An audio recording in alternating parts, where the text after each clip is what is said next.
So this may be really simple, but my son has never put his own line on his rods and reels because I always do it. So I'm going to show you the easiest way to do that. Okay, so first you take your spool of line and you run your line up in the end of the rod and you thread it down through every eye. Make sure you don't miss any and go all the way down to the reel. Next, what you want to do is pull your line past your spool. That way you got plenty of line, and you want to put it in this eye, this guide in the front of the reel, and you want to push it out the other end, and you want to grab your line and pull it out this way. The next thing you want to do is hold it up here, and you want to thread your line down underneath the spool like this. And a lot of times it'll come out the bottom somewhere crazy, and you just grab a hold of it. Okay, so if your line comes out the bottom like this, a whole lot to me, you just take your line and push it back up until it comes out on the top of the spool like this. You grab a hold of it and you pull it up this way. Make sure that it's only around the spool.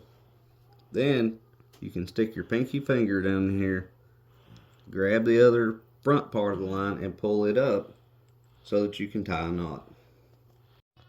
Okay, so what I like to do is I like to hold the loop that I pulled through with my pinky on my right hand and just tie a simple knot kind of close to the end in the end of the line. Then you can tie a regular knot around the line with the loop in the line and pull it down.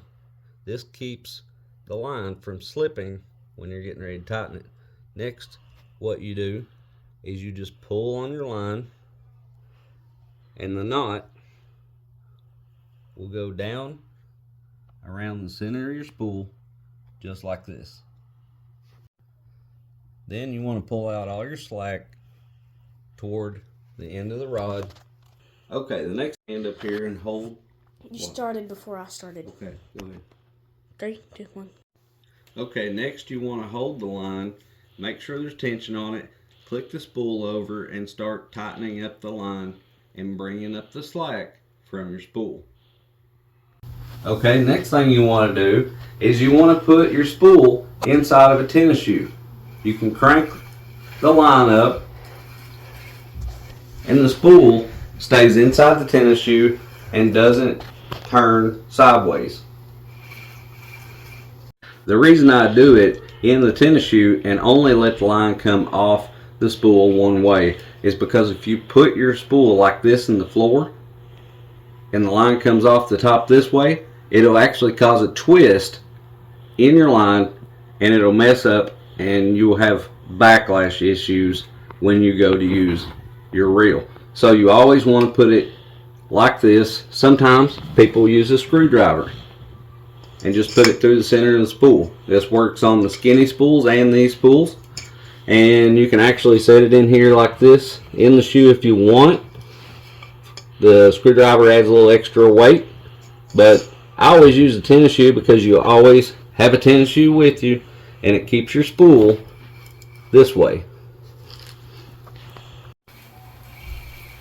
And just like that, it's keeping tension so that it goes on the spool correctly the whole time. Okay, so this part is very important. You don't want to get all the way to the top of the red part here where the spool is because it'll cause backlash issues. So you want to leave a little bit below that and get it about this full and stop, cut your line, and tie on a bait. Again, this may be very simple, but the shoe trick, that took me years to figure out. Hope it helps somebody out. It's a great way to reline your reels.